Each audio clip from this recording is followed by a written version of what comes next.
これでわかるナポレオン。ドラマチックな人生を送ったナポレオン・ボナパルト。コルシカ島の下級貴族に生まれた彼が皇帝にまで上り詰めることができたのは、自由と平等を歌うフランス革命があったからでした。彼が20歳の誕生日を迎える直前にフランス革命が起こっています。それまでは軍隊での昇進の決め手は生まれが大きかったのですが、身分制がなくなり、実力さえあれば昇進できるようになったのです。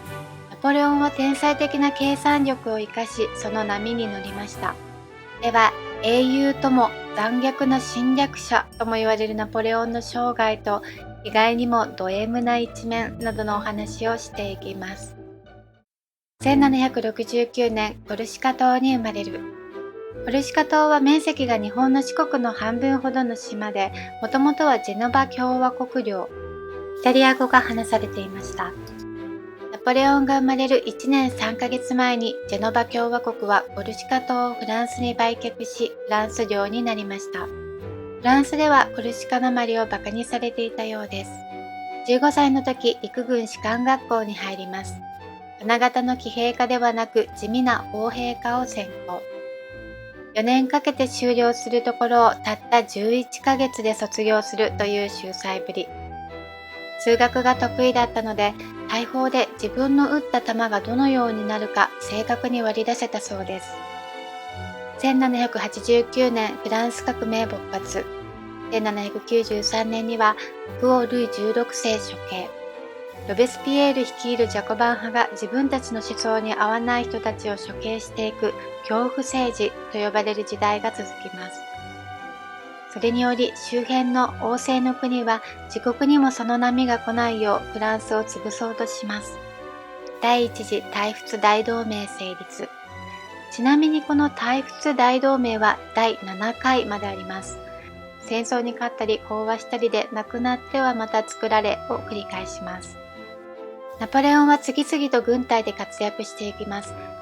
1793年、トゥーロン包囲戦。ナポレオンの作戦が採用され、24歳にして指揮官に登用されました。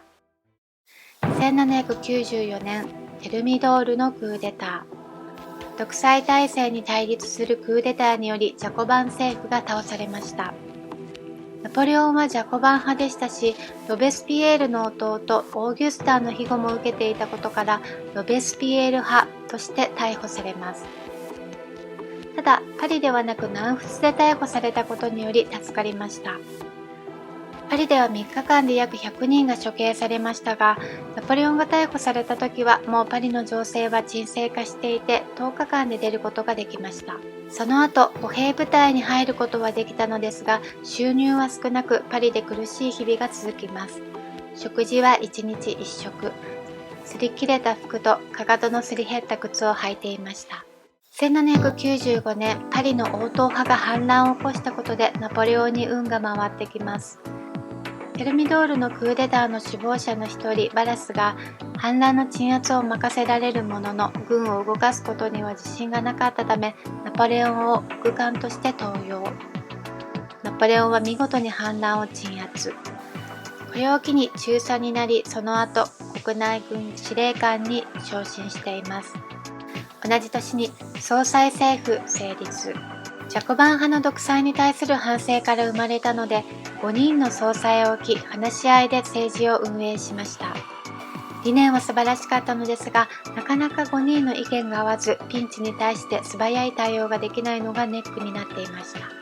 また、恐怖政治から解放された総裁政府は羽目を外しすぎ、享楽的な生活に溺れていました。そして中心にいたバラスは業者との癒着で美味しい思いをし、腐敗した者どもの王と呼ばれていました。周辺国が第2回対仏大同盟を結成。イデオロギーでトップになってきた総裁政府には対応できず、強いカリスマを求める空気になり、ナポレオンに期待が集まります。外敵ができると軍隊って強くなるものですよね。1796年イタリア遠征。バラスよりイタリア遠征軍司令官に任命される。同じ時バラスの愛人であったジョセフィーヌと結婚。一体どういうことって感じですよね。ジョセフィーヌがどんな人だったかも含め流れをお伝えします。1795年パリのパーティーでナポレオンはジョセフィーヌに出会いました。6歳年上で前の夫との間に子供が2人。サロンの花形でバラスの愛人でした。とびきりの美女というわけではなかったのですが、気だるくエキゾチックな雰囲気を持っていました。熟女の色香を振りまき、有力者たちとつながっていた彼女にナポレオンはすぐに引きつけられました。ジョセフィーヌの方はナポレオンに惹かれていなかったようですが、年齢的に焦りがあり、とにかく生活のために誰かと結婚したいと思っていました。バラスとは結婚できないので、ちょうどよく現れたナポレオンと結婚。バラスがジョセフィーヌに飽きてナポレオンに押し付けたという説もあります。ともあれお互いにとってタイミングが良かったのです。ジョセフィーヌとバラスのつながりがあったことで、ナポレオンはイタリア遠征の最高司令官になることができ、ジョセフィーヌも生活の安定を得られました。ただこの2人温度差がありました。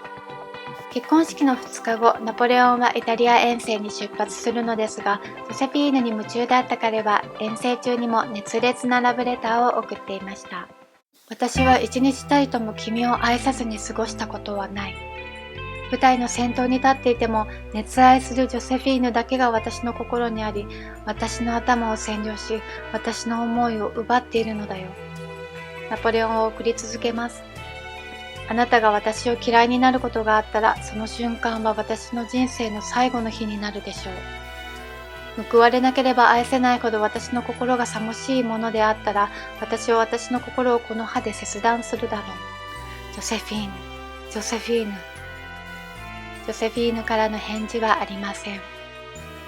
私はこのように君に首ったけたが、君の方はそうでないというなら、私は私の盲目ぶりを嘆き、君に両親の呵責を覚えてほしいばかりだ。返事なし。どうして私が寂しがらずにいられよう。君からの手紙は来ない。君は私にとっては説明のできない化け物だよ。私の君に対する愛は日に日に募るばかりだ。ド M 決定です。私はもはや君を全く愛してない。それどころか君を憎む。君は一向に手紙をくれない。新しい愛人は一体誰なのですか、ジョセフィーヌさん。気をつけられるがよい。ある晩戸を蹴破って私が侵入するかもしれませんよ。ナポレオンの手紙はちょっと怖さがあります。あと、戦地から帰還するナポレオンがジョセフィーヌに風呂に入らないでくれという内容の手紙を書いていたとか。これはジョセフィーヌの体臭を洗い流さないでくれという意味だそうです。変態決定ですね。その頃彼女は将校のシャルルという若い愛人がいて、そちらに夢中でした。やがてその浮気がバレてナポレオンは嘆きの手紙を送ります。なんとその手紙が載った輸送船がイギリス軍に乗っ取られ、イギリスの新聞で公開されてしまいました。これはナポレオンかわいそすぎます。ジョセフィーヌはいわゆるツンデレタイプで、ナポレオンに媚びたかと思えばすぐ違う人に色目を使ったりして振り回すタイプでした。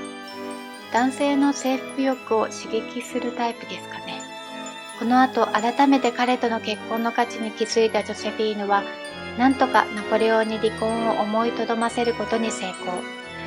ただ彼女に愛情が芽生えてきたのと対照的にナポレオンの愛は冷めていきました。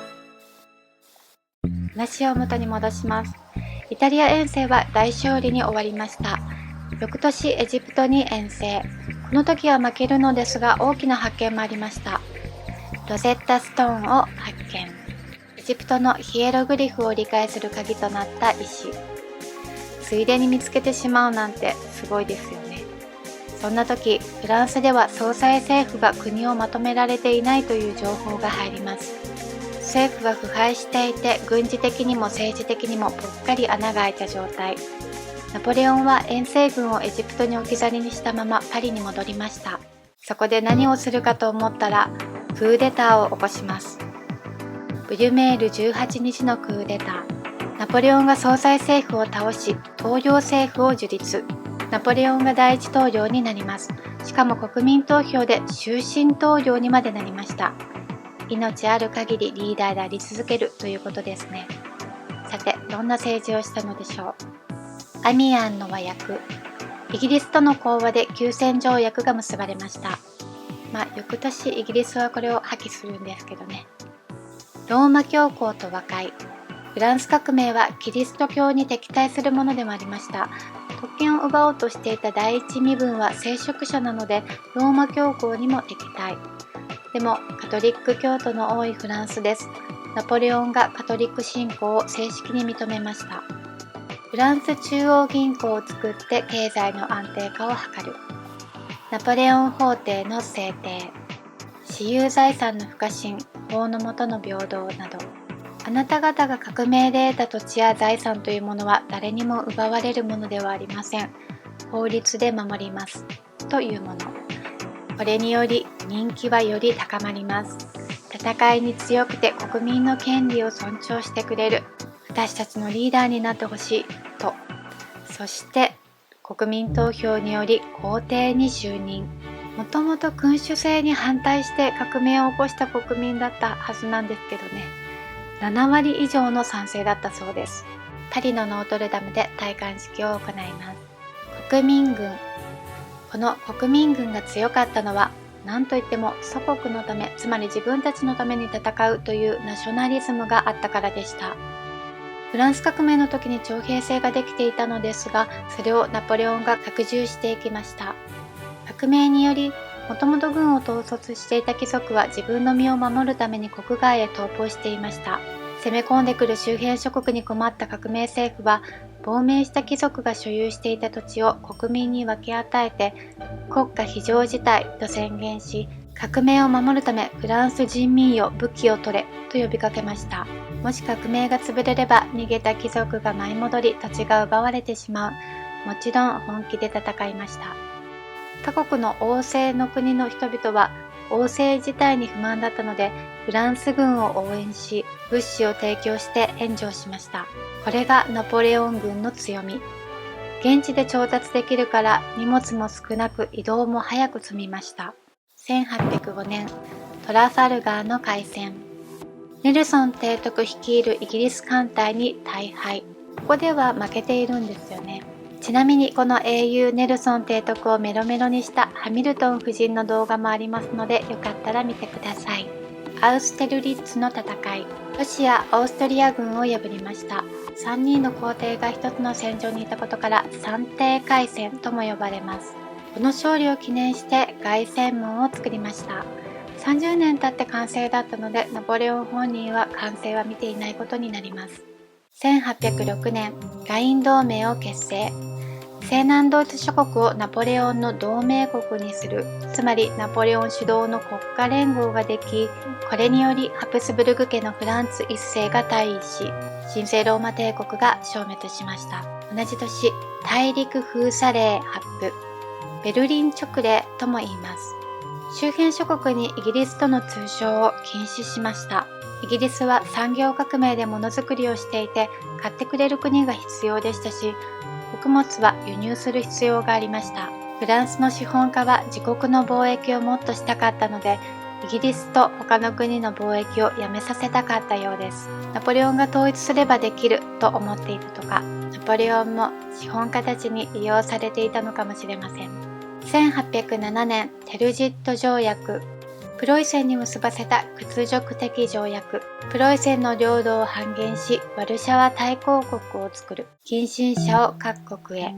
占領した各地に近親者を王として送り、占領国に対してフランスに有利な条約を結ばせました。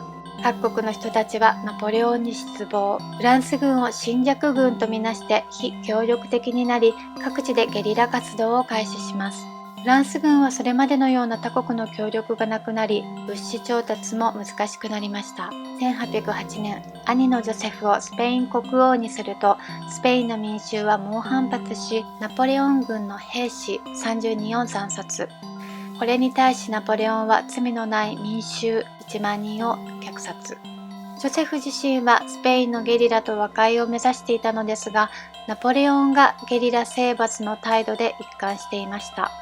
こうした情勢の中、ジョセフはスペイン国民の支持を失っていきました。ただ、この時したのは悪いことばかりではありませんでした。それは異端審問の廃止。この異端審問はとても恐ろしいもので、一旦カトリック教徒ではないと疑いをかけられて呼び出されると、密室で取り調べがあり、自白を促される。自白しなければ恐ろしい拷問が待っているというものでした。スペインは特にひどかったようです。それがこの時一旦廃止されるんですけどね、政権が変わるとまた復活してしまいました。1809年、ジョセフィーヌと離婚。跡継ぎを得られず焦っていたナポレオンはジョセフィーヌと離婚し、ハプスブルグ家皇帝フランツ一世の娘、マリー・ルイーゼ公女と結婚。翌年、ルイーゼは出産しました。ロシアが大陸封鎖令を破ってイギリスに穀物を輸出。ナポレオンは黙っていませんでした。1812年、モスクワ遠征。ただ、この戦争は大失敗に終わりました。ロシア軍は戦いながら後退していき、長期戦に持ち込みます。負けると村全部を燃やし、その村から食料が取れないようにしました。これにより、ロシアの民衆もなくなっているんですけどね、なんともすごい方法ですね。そして、どんどん寒くなってきて兵士が脱落していく。いわゆる冬将軍と呼ばれるものですが、原因は寒さだけではなかったようです。2001年遺骨検査の結果、ナポレオン軍の死者たちはチフスなどの感染症で亡くなった痕跡が見つかっています。ライプチヒの戦い。これに負けたことがナポレオンの決定的敗北になります。1814年、皇帝退位。エルバ島へ流されます。コルシカ島の近くですね。これでナポレオンの時代が終わるかと思ったら続きがありました。フランスではもう戦争はたくさんだと思う人たちがナポレオンを見たぎり、ブルボン家の国王ルイ18世を迎え入れたのですが、そのルイ18世や戻ってきた貴族たちは革命前のような絶対王政のフランスに戻したいと思っていました。それではせっかく手に入れた土地を返さなくてはいけなくなりますし、革命自体が無意味になってしまいます。ブルボン家の評判はどんどん悪化していきました。その情報を聞いてナポレオン返り咲きます。1815年、エルバ島を脱出してフランスへ。ブルボン家に嫌気がさしていた国民は喜んで迎え入れました。そして皇帝に復位。ですが、この後ワーテルローの戦いでウェリントン率いたイギリス軍に敗北。今度はセントヘレナ島に流され退位。この復活劇はとても短かったので100日天下と呼ばれました。ナポレオンが2度目に流されたセントヘレナはだいぶ遠いところでした。いかにフランス政府がナポレオンの再復活を恐れていたかというのがわかりますね。余談ですが、このワーテルローの戦いで一番得をしたのはロスチャイルド家と言われています。イギリスにいたネイサン・ロスチャイルドは得意の情報網を使い、早くもこの戦いでイギリスが勝つことが見えていました。そしてわざとイギリスの国債を売る。するとみんなはネイサンが売ってるってことはイギリスは負けるんだと思い、みんなが国債を手放したところそれを買い占め、その後イギリスが戦争に勝ち、莫大な利益を上げたとか。詳しくはこちらのロスチャイルド家の動画でお話ししています。ナポレオンはそのままフランスに戻ることなく1821年セントヘレナ島にてこの世を去りました。いろいろ説はありますが、おそらく死因は胃がんのようです。最後の言葉はジョセフィーヌだったとか。きっと子供が産めていたら2人は別れることはなかったんでしょうね。ナポレオンの有名な言葉、私の辞書に不可能の文字はないというのがありますが、元の言葉は不可能という言葉は愚か者には妄想、臆病者には逃げ口上、権力者には自らの無能を語る言葉であるだったそうです。この言葉からもわかるように、自信があり妥協を知らないことからナポレオン戦争は長く続いてしまったのかもしれません。こちらの絵をご覧ください。ジョン・エバレット・ミレーのブラック・ブラウン・ウィッカーズ。こちらにナポレオンの絵があります。まずこの絵のお話をしてからブラック・ブラウン・ウィンカーズに戻っていきます。サンベルナール峠を越えるボナパルト。フランスの画家ジャック・ルイ・ダビッドによるプロパガンダ絵画とも呼ばれる作品。なぜそう言われるかというと、いかにも英雄のイメージを植え付けようと、実物よりだいぶ盛って描かれているから。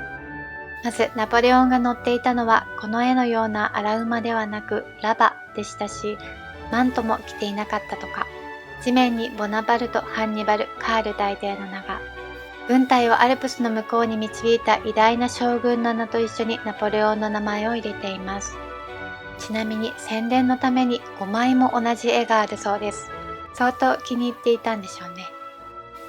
さて、最初の絵に戻ります。ブラウンウィッカーズという義勇軍の一人が対ナポレオン戦に加わるため恋人の元を離れようとする場面。名残惜しそうにドアを開けようとする彼。行ってほしくないと閉めようとする彼女。別れを作ってしまう戦争。なんとも切ないシーンですね。ブラック・ブラウン・ウィッカーズは同時代の人々から英雄として称賛され、黒い軍服風の服が流行ったとか。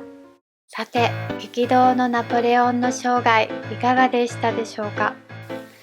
最後までご視聴ありがとうございました。